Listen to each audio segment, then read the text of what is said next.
नाही. काय? आता तुम्ही म्हणाल देवच प्रमाण आहे, देवच सर्वस्व आहे, बाकी सगळं काय? तुकोबराय म्हणतात की तन धन आणि जन हे कसे तृणाप्रमाणे, म्हणजे एका गवताप्रमाणे. कुणासाठी? वैष्णवांसाठी. आता तुम्हाला असा प्रश्न पडला असेल की सगळं देवावर दिलं, प्रेम देवावर केलं, बाकी सर्व गवताप्रमाणे आहे, पण माणसाला जगायचं म्हणल्यावर आधार लागतो. मला सांगा, जर तुम्ही असं ठरवलं, आता तण म्हणजे काय? काय?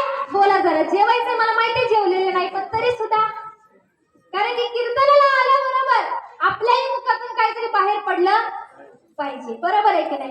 कारण की एक लक्षात घ्या, कीर्तन हा एकल्याचा नव्हे खेळ, म्हणून मेळ.